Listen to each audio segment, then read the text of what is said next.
واليوم غتعرفي معايا على السر اللي كيخلي البليغات انهم يجيو هشاش كيذوبوا في الفم وفي نفس الوقت كيجيو مقرمشين. اول حاجه كنحتاج هنايا 4 كؤوس ديال دقيق الفورص. بالنسبه للمقادير البنات غنعبرهم معكم بالكاس.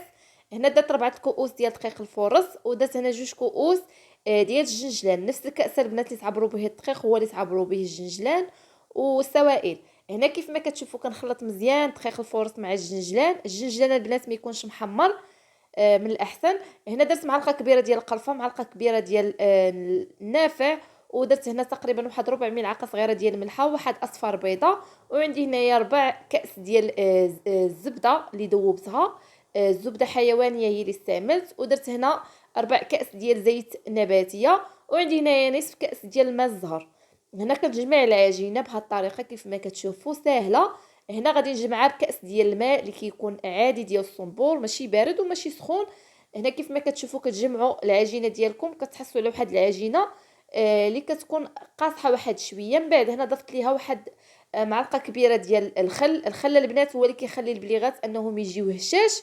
ملي كتاكلوهم كتحسوا بهم انهم كيجيوكم هشاش وكيذوبوا في الفم.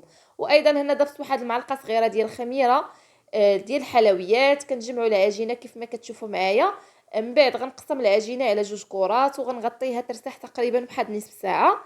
هنا غتغطيو العجين ديالكم بلاستيك وتخليوه يرتاح. قد ما خليتوه يرتاح قد ما كيجيو بليغات لي زوينين وكيعاونوكم ملي كتبداو تخدموهم. هنا كيف ما كتشوفوا كناخذ الكره وغنبدا نسرحها مباشره. هنا البنات ما تستعجلوش بالدقيق، وهنا من الاحسن كيف ما قلت لكم ما تستعملوش كاع دقيق الفورص ملي تبداو تسرحوا فيهم باش ما كيبداش يتحرق معاكم. ملي كتبداو تقليوهم كيبداو يتحرقوا. ما تخافوش انا ما كيلتصقش العجين.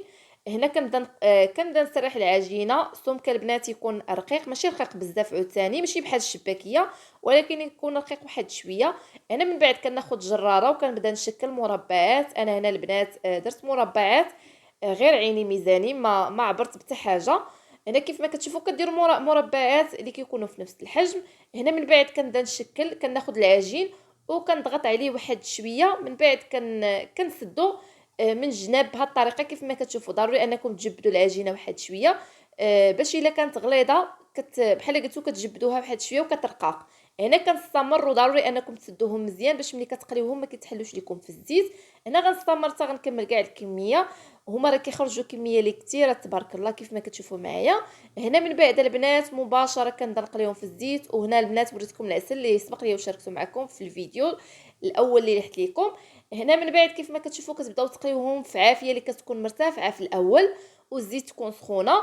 تقريبا غير واحد دقيقه وكتنقصوا العافيه اللي كتكون مهيله غير كيبان لكم انهم شدوا في راسهم. بهذه الطريقه كتنقصوا العافيه اللي كتكون فوق مهيله واحد شويه وكتخليهم يطيبوا على خاطرهم. ما تجهدوش عليهم العافيه البنات باش ما كيتحرقوش، ولكن في الاول ضروري انكم ديروا عافيه اللي كتكون مرتفعه باش ما كيتحلوش معكم اللي كتحطوهم في الزيت. هنا كيف ما كتشوفوا معايا من بعد ما كيتحمروا كياخذوا هذا اللون الذهبي كنحيدهم من الزيت وكنوضعهم مباشره في العسل وكنخليهم حتى كطيب الدفعه الثانيه. من بعد كنحيدهم من العسل وكنديروا الدفعه الثانيه في العسل. بهذه الطريقه كديروهم في شي كاس باش كيستقطروا.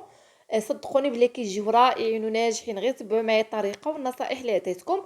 هنا كيف ما كتشوفوا كيجيو واحد البليغات ناجحين والاهم انهم كيجيو هشاش كيذوبوا في الفم. وغنقول لكم الصحه والراحه.